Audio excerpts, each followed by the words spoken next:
तो हेलो बच्चों, कैसे हो सारे। स्वागत है आप लोगों का एजुकेशन पॉइंट ऑनलाइन के अंदर। तो इस लेक्चर में हम लोग बात करने वाले हैं मल्टी प्रोसेसर शेड्यूलिंग और कॉन्सेप्ट ऑफ थ्रेड के बारे में। ठीक है, ये तो इस वीडियो के शायद दो पार्ट हो जाएंगे। एक पार्ट में आपको हम बताएंगे कि मल्टी प्रोसेसर शेड्यूलिंग क्या होती है, और दूसरे पार्ट में हम आपको बताएंगे कि कंसेप्ट ऑफ थ्रेड्स क्या होते हैं, यूजर लेवल और मल्टी लेवल, यूजर लेवल और कर्नल लेवल थ्रेड्स क्या क्या होते हैं। तो एक एक करके शुरुआत करते हैं। सबसे पहले बात करते हैं मल्टी प्रोसेसर शेड्यूलिंग की। किसकी बात करते हैं भैया?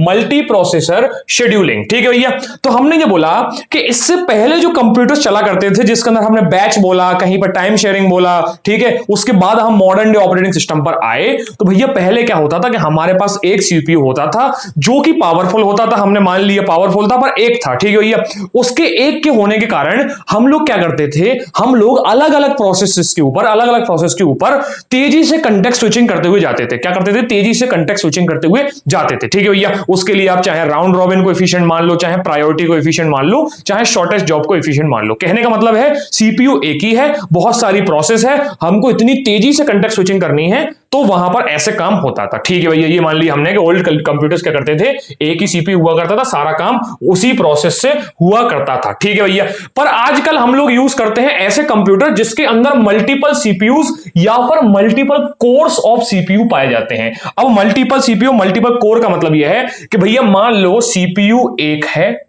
ये सीपीयू एक है, इस सीपीयू के कुछ पार्ट्स हैं, या फिर बोला जाए तो इसी सीपीयू के सिपाही हैं। मतलब भैया कोर का मतलब यह है कि सीपीयू के पास अपने 4 सिपाही हैं, 2 सिपाही हैं या 8 सिपाही हैं। देखो, ड्यूअल कोर, ऑक्टा कोर और quad core. Dual core, quad core और ऑक्टा कोर, मतलब भैया 2 सिपाही हैं, तो हम बोल देंगे कि भैया हमारे एक सीपीयू के 2 पार्ट हैं। ठीक है भैया, ये एक प्रोसेसर हुआ, ये एक दूसरा प्रोसेसर हुआ। ठीक है भैया, क्वाड कोर है, इसका मतलब ये हमारे सीपीयू के 4 पार्ट हैं। कितने पार्ट हैं भैया?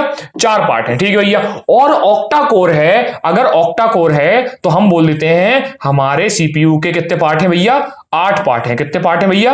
8 पार्ट हैं। 1 2 3 4 5 6 7 8 है। ये शायद मैंने हेक्सागन बना लिया, अगर ऑक्टागन बनाऊंगा तो 8 पार्ट हो जाएंगे। ठीक है भैया, चलो ठीक है भैया, कितने पार्ट हो जाएंगे? 8 पार्ट हो जाएंगे। मैं इसको ऐसे ही बना देता हूं, 1 2 3 4। ठीक है भैया, और 4 का भी हिस्सा ऐसा कर देंगे तो ये बन जाएगा ऑक्टा कोर। क्या बन जाएगा भैया? ऑक्टा कोर बन जाएगा। तो कितने हो जाएंगे? 8 पार्ट। ठीक है भैया, तो कहने का मतलब ये है कि एक सीपीयू था तो वो तेजी से कंटेक्स्ट स्विचिंग करता था। ठीक है भैया, हर प्रोसेस से। मान लो 2 सीपीयू हो जाएंगे तो काम बट जाएगा। ठीक है भैया, 4 सीपीयू हो जाएंगे तो काम और बट जाएगा।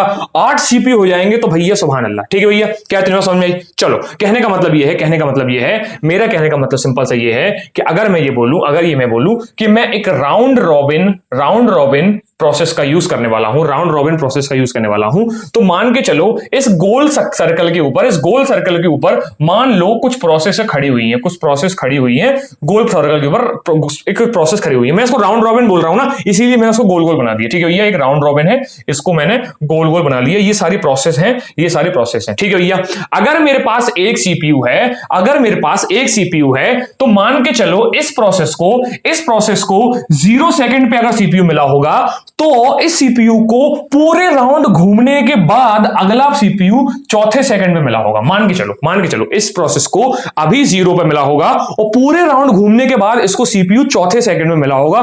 क्योंकि एक सीपीयू है।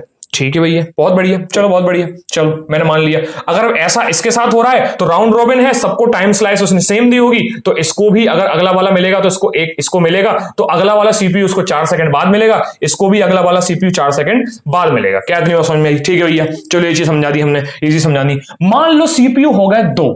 ठीक है भैया, मान लो सीपीयू हो गए 2, तो पहला वाला एक सीपीयू क्या कर रहा था? गोल चक्कर ऐसे से लगा रहा था। अगर मान लो 2 सीपीयू हो गए तो उसने बोल दिया एक काम कर, तू इधर के पार्ट को संभाल, मैं इधर के पार्ट को संभाल रहा हूं। ठीक है भैया, तो अब इस केस में क्या होगा? मैंने मान लिया इस केस में हुआ ये कि अब क्या होगा, अगला सीपीयू 2 सीपीयू, मतलब इस वाले प्रोसेस को अगला सीपीयू 2 सेकंड बाद मिल गया। ठीक है भैया, तो टाइम एकदम से आधा हो गया। क्यों हो गया? क्योंकि मेरे पास 2 सीपीयू आ गए।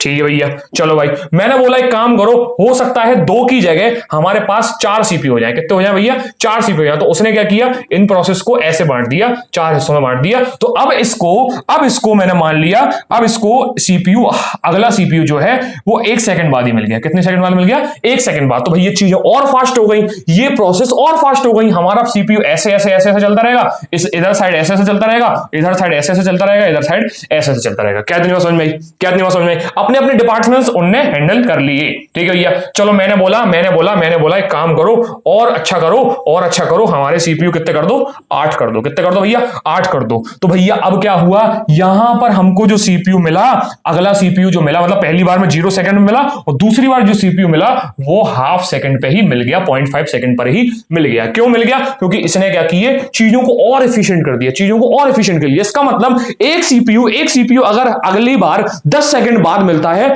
तो दो सीपीयू होने के बाद अगला सीपीयू अपन को 5 सेकंड बाद मिल जाएगा। ऐसे ही चीजें इतनी हाफ होंगी कि ये चीजें इतनी अच्छे से मैनेज होंगी। मतलब भैया जितने सीपीयू उतना अच्छा पावरफुल काम। क्या इतनी बात समझ में आई, क्या इतनी बात समझ में आई? ठीक है भैया, कहने का मतलब ये है कि हमको ये समझ में आ गया। तो एक बात बताओ, इसी को बोला जाता है मल्टी प्रोसेसर शेड्यूलिंग। किसको बोला जाता है, मल्टी प्रोसेसर शेड्यूलिंग। शेड्यूलिंग का मतलब क्या होता है, असाइन करवाना कि कौन सी प्रोसेस को कौन सा प्रोसेसर मिलने वाला है। देखो इससे पहले हम क्या शेड्यूल करा रहे थे, सीपीयू को शेड्यूल करवा रहे थे कि भैया किस प्रोसेस को कब सीपीयू मिलेगा। ठीक है भैया, सीपीयू तो एक ही है, पर किस प्रोसेस को कब सीपीयू मिलेगा ये हम इससे पहले कर रहे थे। अब हमारे पास सीपीयू ही बहुत सारे हैं, हमारे पास 4 सीपीयू हैं, तो अब ये डिसाइड करेंगे कि कौन सा सीपीयू किस प्रोसेस को होल्ड करेगा और कितनी देर के लिए होल्ड करेगा। क्या इतनी बात समझ में? ठीक है भैया, तो यहां पर क्या होता है, हाउ ऑपरेटिंग सिस्टम कैसे डिसाइड करेगा कि किस प्रोसेस को किस प्रोसेसर के ऊपर रन होना है और कब रन होना है। क्या भैया, और कब रन होना है, कितनी देर रन होना है, ये डिसाइड किया जाएगा मल्टी प्रोसेसर शेड्यूलिंग के अंदर। ठीक है भैया, सीपीयू शेड्यूलिंग में क्या करते थे भैया, सीपीयू एक ही है और कौन सी प्रोसेस जो है उसको सीपीयू कब मिलेगा, सीपीयू को प्रोसेस कब मिलेगी ये डिसाइड करते थे। पर यहां पर क्या है, सीपीयू बहुत सारे हैं, तो ये डिसाइड किया जाएगा कि एक प्रोसेस को कौन सा वाला सीपीयू मिलने वाला है और कब मिलने वाला है। ठीक है भैया, क्या इतनी बात समझ में आई? नोट किया क्या इसको? ठीक है भैया, ये ऑक्टा कोड ड्यूअल कोड समझ में आई क्या? ठीक है भैया, अब ये बात सुनो कि हमको ये मल्टी प्रोसेसर शेड्यूलिंग की जरूरत क्यों पड़ी। हमने बोला कि जब एक सीपीयू इतना पावरफुल काम कर रहा था, तो इतने सारे सीपीयू की हमको जरूरत क्यों पड़ी, ताकि परफॉर्मेंस इंक्रीज हो जाए,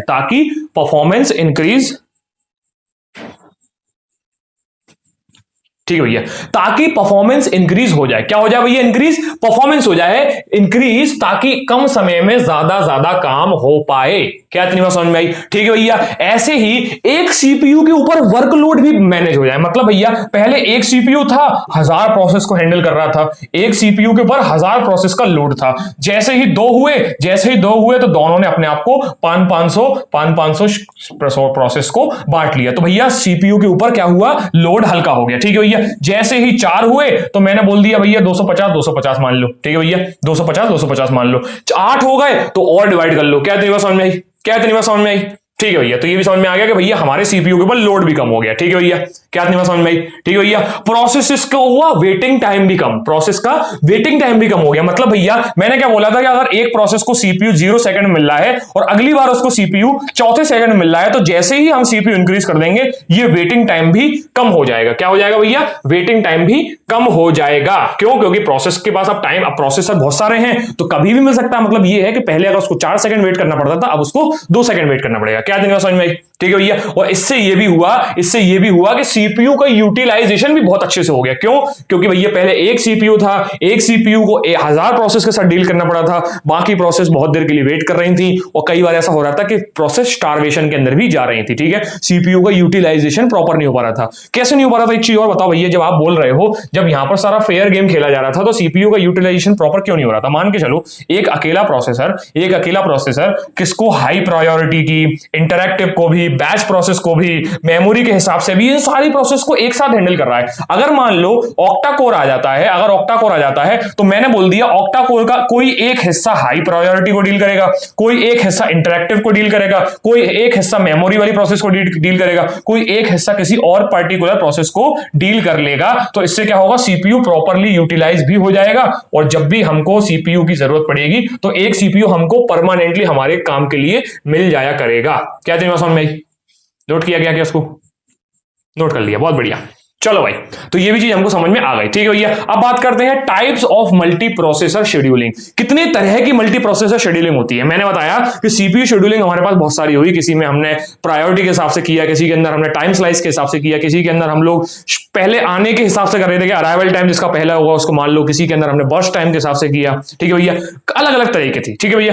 अब बात करते हैं हम प्रोसेसर को प्रोसेस कैसे देंगे, किस तरीके से देंगे। हमारे पास प्रोसेसर बहुत सारे हैं और हमको यह करना है कि किस प्रोसेस को कब देना है, कौन सा प्रोसेसर, ठीक है भैया। सबसे पहले बात करते हैं सिमेट्रिक मल्टी प्रोसेसिंग की। सिमेट्रिक मल्टी प्रोसेसिंग का मतलब यह है कि हर एक प्रोसेसर की प्रायोरिटी, ठीक है, ठीक है भाई,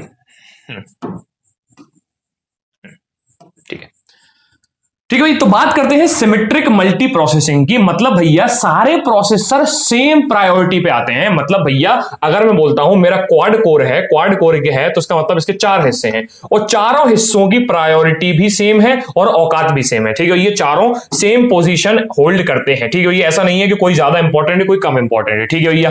तो इसका मतलब ये है कि भैया they all run and operating system share the same ready queue, ठीक है भैया। यहां पर कहने का मतलब ये है, यहां पर कहने का मतलब यह है कि यहां पर एक रेडी क्यू होती है, यहां पर एक रेडी क्यू होती है, ठीक है भैया। और ऑपरेटिंग सिस्टम को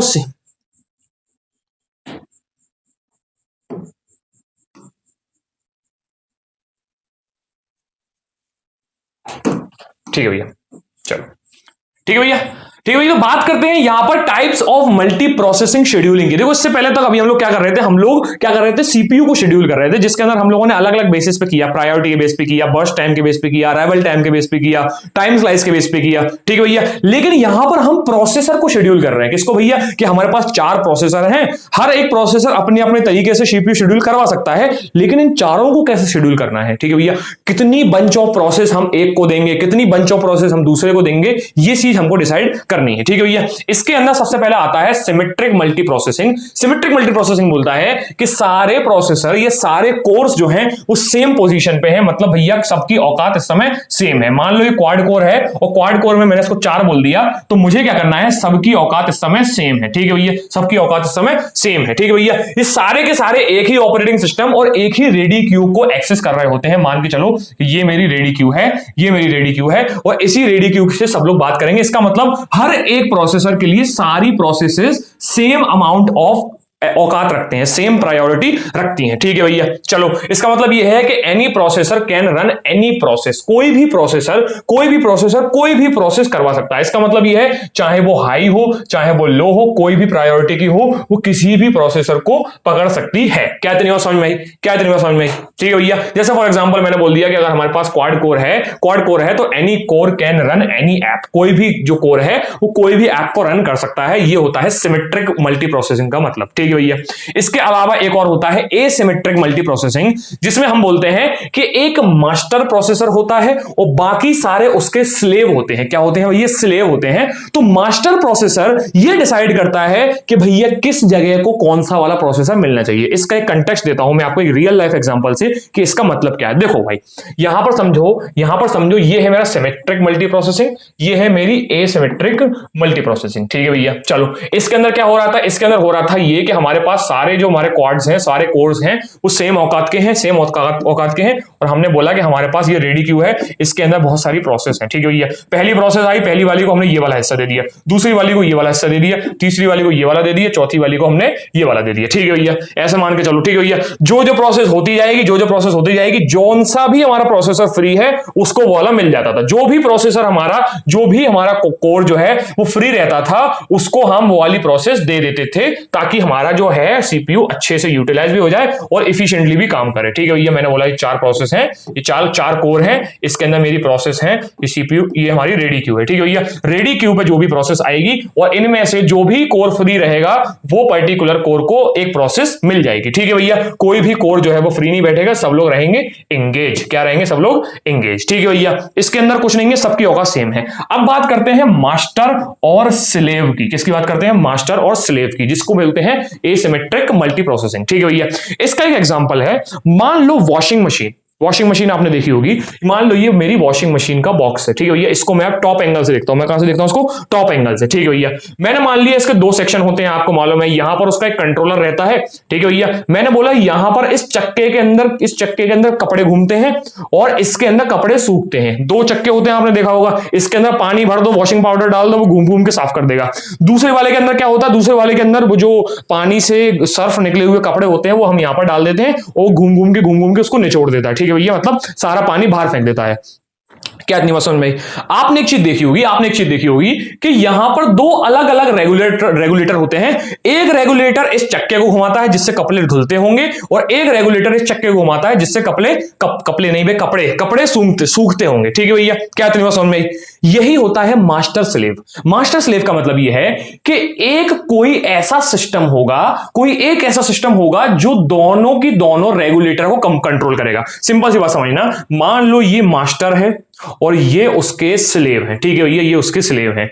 ये वाला स्लेव क्या करता है, ये वाला स्लेव कपड़े को वॉश करवाता है और ये वाला स्लेव जो है वो कपड़े को ड्राई करवाता है। समझना मेरी बात, ये वाला जो रेगुलेटर है और ये वाला जो रेगुलेटर है, दोनों के अपने अपने काम है। ये वाला रेगुलेटर जो है वो कपड़े को वॉश करवाता है और ये वाला रेगुलेटर जो है वो कपड़े को ड्राई करवाता है। ये दोनों ही एक मेन कंट्रोलर से चल रहे होते हैं जिसको बोलते हैं भैया इलेक्ट्रिसिटी कौन देगा, ये वाला कंट्रोलर देगा, ठीक है भैया। जो लॉजिक्स हैं वो सारे इस कंट्रोलर से डिसाइड होंगे। क्या इतनी बात समझ में आई? इसको बोला जाता है मास्टर स्लेव। क्या कभी ऐसा होता है कि आपने ड्राई वाला रेगुलेटर घुमा दिया और कपड़े धुलने लगे हो? क्या ऐसा होता है? क्या ऐसा नहीं होता। क्या कभी ऐसा होता है कि आपने कपड़े धोने के लिए रेगुलेटर घुमाया और कपड़े सूखने लगे हो? अगर ऐसा होता तो मैं क्या ये नहीं बोलता कि इन दोनों रेगुलेटर की औकात सेम है, मैं किसी भी रेगुलेटर को चालू करूंगा तो कोई भी काम हो जाएगा। क्या मैं ऐसा बोल रहा हूं? क्या मैं बिल्कुल ऐसा नहीं बोल रहा हूं।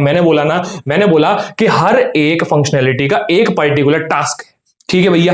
अगर मैं ये बोलता कि मैं किसी भी बटन को घुमा दूंगा तो कोई सा भी काम हो सकता है, मैंने बोला कि अगर मैंने वॉशिंग का बटन घुमा दिया तो हो सकता है ड्राई होने लगे, ठीक है भैया। तो यहां पर ऐसा ही हो रहा था। मैंने बोला कि कोई भी जॉब आएगी उनमें से ये कोई सा भी कोर अगर खाली होगा उसको वो पर्टिकुलर मिल जाएगा। क्या यहां पर कोई मास्टर स्लेव हुआ? जैसे ही हमारी रेडी क्यू में जॉब आई उसने ढूंढा जौन सा भी कोर फ्री है उसको वो मिल जाता था, ठीक है ना। किसी ने कोई ये सोचा कि इसके ऊपर कोई पर्टिकुलर हमने कैटेगरी बना दी कि आप एक काम करना हाईएस्ट प्रायोरिटी की प्रोसेस को हैंडल करना, आप एक काम करना इंटरेक्शन को ही देखना। ऐसा तो हमने नहीं बोला ना, हमने कोई भी एक ऐसा नहीं बनाया कि एक अथॉरिटी नहीं बनाई जो ये डिसाइड करे कि आप कौन सी वाली प्रोसेस लोगे और आप कौन सी वाली प्रोसेस लोगे। ऐसा तो कुछ नहीं हुआ ना। रेडी क्यू में जो प्रोसेस आई उसने जो भी कोर खाली देखा उसने वाला कोर ऑपरेटिंग सिस्टम ने उस प्रोसेस को असाइन कर दिया। कैसा हुआ? ऐसा ही हुआ। पर यहां पर मैंने क्या देखा, यहां पर मैंने देखा कि एक मास्टर होता है, एक स्लेव होता है। ये मास्टर ये रेगुलेट करता है कि कौन सा हिस्सा किस पर्टिकुलर टास्क से एसोसिएट होने वाला है। क्या तुम्हें समझ में आई? देखो भैया होता क्या है, ये दोनों ही सेम आर्किटेक्चर होते हैं, ठीक है भैया। अगर मैं इसको भी एज इट इज यहां कॉपी कर दूंगा तो कोई बुराई नहीं होगी। पर होता क्या है ना, यहां पर हम किसी भी मास्टर स्लेव के बिना काम करते हैं, जो भी आएगा कैसे भी काम करेगा। पर मैं जैसे ही इसी आर्किटेक्चर को यहां क्लोन कर दूंगा तो मैं यहां पर एक कंट्रोलर लगाऊंगा, जो कंट्रोलर इस कोर की कैरेक्टरिस्टिक्स के हिसाब से डिसाइड करेगा कि मुझे कौन सी प्रोसेस किस कोर को देनी है। मैंने बोला हाईएस्ट प्रायोरिटी की प्रोसेस को कोर नंबर 1 देना और जो इंटरैक्टिव प्रोसेस है उसको कोर नंबर 3 देना। तो ये अगर मैं कर देता हूं तब मैं एसिमेट्रिक को यूज कर रहा होता हूं। बस चक्कर ये है कि मैंने आपको एक रियल लाइफ एग्जांपल से यहां समझाया है। ये दोनों वहां पर दोनों सेम डायग्राम बना रहे होंगे, पर यहां पर कोई कंट्रोलर नहीं होगा, पर यहां पर एक कंट्रोलर होगा जिसको मास्टर बोला जाता है, ठीक है भैया, ठीक है भैया। चलो, तो हमको समझ में आया कि एसिमेट्रिक के अंदर क्या होता है, एक मास्टर होता है, दूसरा स्लेव होता है, ठीक है भैया। जैसे भी मैंने आपको एग्जांपल दिया है कि एम्बेडेड सिस्टम का, जैसे कि वॉशिंग मशीन, ठीक है भैया। क्या इतनी बात समझ में, जिसके अंदर एक चिप रहता है जो कि चीजें कंट्रोल करता है, ठीक है भैया। चलो, तो यहां पर हमको सिमेट्रिक और एसिमेट्रिक मल्टी प्रोसेसिंग शेड्यूलिंग को समझ लिए हुए हैं और हम लोग इसको एग्जाम में भी लिख सकते हैं, ठीक है भैया। नोट किया गया? शाबाश, ठीक है भाई। ठीक है भैया। अब बात करते हैं चैलेंजेस की। देखो भाई, एग्जाम के अंदर क्वेश्चन आता है मल्टी प्रोसेसिंग के ऊपर, शेड्यूलिंग के ऊपर। तो हम क्या लिखते हैं, सबसे पहले उस डेफिनेशन को लिखते हैं कि मल्टी प्रोसेसिंग शेड्यूलिंग हमने क्यों की। उसके बाद हम ये लिखते हैं कि ये चीज भैया हम लोग कैसे दो अलग अलग कैटेगरी के अंदर डालें, एसिमेट्रिक और सिमेट्रिक, ठीक है भैया। इसके बाद बात करते हैं कि जब हम ये चीज कर रहे होते हैं तो हमारे सामने चैलेंजेस क्या क्या आते हैं, कौन कौन सी परेशानियों का हम सामना करते हैं अगर हम मल्टी प्रोसेसिंग को यूज कर रहे हैं मल्टी प्रोसेसर की वजह से। देखो, मल्टी प्रोसेसिंग तो हम पहले भी करते थे ना, ठीक है, मल्टी प्रोसेसिंग हम पहले भी कर रहे थे, मल्टीटास्किंग, मल्टी प्रोसेसिंग। लेकिन अब हम कर रहे हैं कुछ एक्स्ट्रा प्रोसेसर लेके हमने सीपीयू पहली एक था हमारे पास, सीपीयू पहले एक था, तब हम मल्टी प्रोसेसिंग कर रहे थे। अब हमारे पास सीपीयू भी बहुत सारे हैं, ठीक है भैया। अब सीपीयू भी बहुत सारे हैं तो कौन कौन सी परेशानी नहीं आएगी, ठीक है भैया। सबसे पहला चैलेंज है कि हमको लोड बैलेंसिंग देखनी पड़ेगी। ऐसा नहीं होना चाहिए कि क्वाड कोर बैठा हुआ है और एक पहला कोर इतनी मेहनत कर रहा है कि सारी प्रोसेस में लपेट डाल रहा है और चौथे कोर मस्त एकदम टांग पे टांग चढ़ा के और नारियल पानी पी रहे हैं, ठीक है भैया। तो इससे क्या होगा भैया, इससे लोड बढ़ेगा एक के ऊपर, ठीक है भैया। तो हम नहीं चाहते कि लोड बढ़े, तो हम क्या चाहते हैं, keep all process busy. Processor हम चारों के चारों प्रोसेसर को बिजी रखना चाहते हैं और no CPU core should sit idle, कोई भी आइडल बैठना नहीं चाहिए, ठीक है भैया। ना तो कोई आइडल बैठना चाहिए और ना किसी दूसरे के ऊपर ज्यादा लोड आना चाहिए। क्या तुम्हें समझ में, क्या नहीं समझ में, बहुत बढ़िया। दूसरी जो सिरदर्दी होती है, दूसरा जो चैलेंज होता है वो प्रोसेस माइग्रेशन कहलाता है। क्या कहलाता है भैया, प्रोसेस माइग्रेशन, ठीक है भैया। इसका सिंपल सा मतलब ये होता है कि जब भी हम मान के चलो कोई एक प्रोसेस थी पी, वो इस समय कोर 1 के साथ काम करवा रही थी। मैंने आपको अभी तो नहीं बताया, शायद मैं नहीं बताऊंगा, ये आपको पाटिल सर बताएंगे जब आपको सीओए पढ़ा रहे होंगे, कंप्यूटर आर्किटेक्चर, वहां पर आपको एक कैशे का एक कॉन्सेप्ट बताएंगे। मैं बता देता हूं, चलो हो सकता है आपका वो पेड कोर्सेज हो पर आप चाहते हो कि मेरे साथ फ्री में पढ़ लेना, तो मैं बोलता हूं कैशिंग क्या होता है, मैं आपको थोड़ा सा बता देता हूं। मैंने बोला भैया सीपीयू के पास खुद की एक मेमोरी होती है जिसको कैश बोला जाता है, ठीक है भैया। अगर आपने सीपीयू देखा हो तो सीपीयू के पीछे ना छोटे छोटे बटन जैसे कुछ ऐसे बॉक्स बने रहते हैं, एक्चुअली इस मेमोरी को कैश मेमोरी बोला जाता है। सीपीयू के पास मेन मेमोरी हार्ड डिस्क के अलावा एक छोटी सी मेमोरी होती है जिसको कैश बोला जाता है, ठीक है भैया।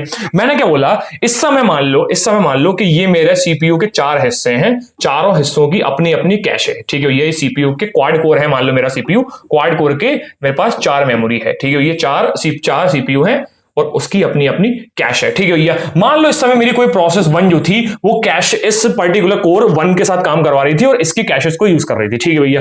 पर हुआ क्या, इसको थोड़ा सा मैंने शेड्यूल करवा दिया और इस प्रोसेस को यहां से टर्मिनेट करा के या फिर बोला गया कि आप यहां से जाके किसी और पर्टिकुलर कोर के पास पहुंच जाओ, तो वो कोर नंबर 2 पे पहुंच गई, ठीक है भैया। कोर नंबर 2 पे पहुंच गई। तो जब मैं प्रोसेस को कोर नंबर 2 पे भेज रहा हूं तो मुझे इससे एसोसिएट डेटा को, जो कि इसके कैशेस के अंदर भी है, उसको भी यहां पर भेजना पड़ेगा। क्योंकि भैया इसकी कैश के पास इसका एक्सेस नहीं होगा, और अगर होगा भी तो यहां से डेटा इंपोर्ट कराना पड़ेगा यहां पर, ताकि प्रोसेस फास्ट हो। अब कैशेस के अंदर क्या होता है ना, कैशेस के अंदर डेटा हम रखते ही इसीलिए हैं ताकि सीपीयू काफी फास्ट एक्सेस कर पाए। देखो मैंने क्या बोला, अब देखो आपको मैं कैशेस बताऊंगा, वीडियो लंबी होगी, बस मैं सिंपल सी बात बोल देता हूं। मेरी प्रोसेस जो है वो एक सीपीयू से बात कर रही होती है, ठीक है भैया। सीपीयू प्रोसेस से कैसे बात कर रहा होता है, क्योंकि ये प्रोसेस मेन मेमोरी के अंदर रखी होती है। कहां पर रखी होती है, मेन मेमोरी के अंदर, ठीक है भैया। पर जब ये प्रोसेस बहुत बार यूज हो जाऊंगी ना, बहुत बार मैं इसको यूज कर लूंगा ना, मतलब एक प्रोसेस है जो हम अक्सर ओपन करते हैं, तो सीपीयू क्या करता है, उस प्रोसेस को अपनी कैश में स्टोर करा लेता है। कहां पर स्टोर करा लेता है, कैशे के अंदर, ठीक है भैया। देखो बात तो मेन मेमोरी से करता है, करता है, लेकिन ऐसी प्रोसेस जो हम बहुत बार यूज करते हैं, सीपीयू उसको अपने कैशेस के अंदर डाल लेता है, ठीक है भैया। अब वो कैशेस के अंदर डाल लेता है, तो अब जब भी उसको यूज करना होगा वो उसको कैश से उठा लेगा। कहां से उठा लेगा, कैश मेमोरी के अंदर से उठा लेगा, ठीक है भैया। ऐसा ही कुछ होता है कि अगर ये P1 इस समय कोर 1 के साथ काम कर रहा था, इसकी कैश को यूज कर रहा था, तो अब मैं उसको कहां भेज दूंगा, अब मैं उसको 2 पे भेज दूंगा, तो उसको 2 की कैश से भी 2 की कैश के अंदर ये सारी इंफॉर्मेशन चाहिए होंगी, वरना वो यहां से उठाएगा तो वही सिरदर्दी, इससे अच्छा तो मेन मेमोरी से काम कर लेता, ठीक है भैया। तो यहां से सारे डेटा को भी यहां भेजना पड़ेगा। ये एक और चैलेंज पाया जाता है अगर हम मल्टी प्रोसेसर के साथ काम करवा रहे होते हैं, ठीक है भैया। क्या तुम्हें समझ में आई, ठीक है भैया। हो सकता है उसमें से कुछ डेटा लॉस्ट हो जाए, तो हम कैश लॉस्ट बोल देते हैं उसको, कैश लॉस्ट, ठीक है भैया, ठीक है भैया। सिंपल सी बात यह है। एक और सिरदर्दी आ जाती है जब इतने सारे प्रोसेसर काम कर रहे होते हैं, मान लो 4 प्रोसेसर काम कर रहे हैं, ठीक है भैया, तो हमने प्रोसेसर इंक्रीज करी है, ना कि मेमोरी। मेमोरी अपनी अभी भी उतनी है, ऑपरेटिंग सिस्टम अभी भी एक ही है, ठीक है भैया। अभी भी हम जितने हार्डवेयर हैं उन्हीं के साथ काम कर रहे हैं। हमारे पास एक सीपीयू है, ठीक नहीं, सॉरी, सीपीयू तो बहुत सारे हैं, हमने बोला मेमोरी एक ही है, हार्ड डिस्क एक ही है, कीबोर्ड एक ही है, माउस एक ही है, स्क्रीन भी एक ही है, सब कुछ एक ही है, स्पीकर भी एक ही है, बस सिस्टम भी, मतलब जो नेविगेशन सिस्टम है वो भी एक ही है, इनपुट आउटपुट इंटरफेस भी एक ही है, लेकिन सीपीयू इंक्रीज हो गए। अब सीपीयू इंक्रीज हो गए तो अल्टीमेटली वो काम किसके साथ कर रहे हैं, वही लिमिटेड रिसोर्सेज, यही लिमिटेड रिसोर्स है। 4 सीपीयू लिमिटेड रिसोर्सेज को अगर यूज करेंगे तो हर एक सीपीयू को किसी एक रिसोर्स को यूज करने के लिए वेट करना पड़ेगा। जैसे फॉर एग्जांपल मान के चलो इनपुट आउटपुट इंटरफेस है, इस समय कोर 1 इनपुट आउटपुट इंटरफेस को यूज कर रहा है, उसके साथ काम कर रहा है, ठीक है भैया। मान लो कोर 2 को भी इनपुट आउटपुट इंटरफेस की जरूरत पड़ी, तब उसको उसके लिए वेट करना पड़ेगा, ठीक है भैया। आगे जाके एक कॉन्सेप्ट पढ़ोगे आप सीमाफोर, ठीक है भैया, सीमाफोर पढ़ोगे, ठीक है, या क्रिटिकल सेक्शन में सीमाफोर पढ़ोगे, वहां पर ये चीज को आप और डिटेल में समझ पाओगे कि कैसे हमारे बहुत सारे सीपीयूज जो होते हैं वो किसी शेयर्ड रिसोर्स को यूज करते हैं, ठीक है भैया, कैसे शेयर्ड रिसोर्स को यूज करते हैं वेट करते हुए, वहां पर आप समझोगे। Mutual exclusion, semaphore, critical section, ठीक है, ये आपका चौथा यूनिट या पांचवा तो नहीं, चौथे यूनिट का पार्ट होने वाला है। वहां पर मैं आपको ये चीज बताऊंगा कि कैसे हम क्रिटिकल सेक्शन के जरिए ये चीज करवाते हैं, ठीक है भैया, जो शेयर्ड रिसोर्सेज है उनको करवाते हैं। तो ये चैलेंजेस हैं, अगर हम मल्टी प्रोसेसर को यूज करते हैं तो ये चैलेंजेस हमको मिलते हैं, ठीक है भैया, नोट किया गया। आगे बढ़ते हैं, ठीक है भाई, ठीक है भाई। तो यहां पर हमारा जो अभी तक का पार्ट था, अब मैं यहां से इस वीडियो को काट दूंगा तो आपको यो मिलेगा, पहला पार्ट मिलेगा किसका, मल्टी प्रोसेसर शेड्यूलिंग का। अब यहां से मैं आपको पढ़ाने वाला हूं कंसेप्ट ऑफ थ्रेड्स, ठीक है भैया, थ्रेड्स क्या होता है।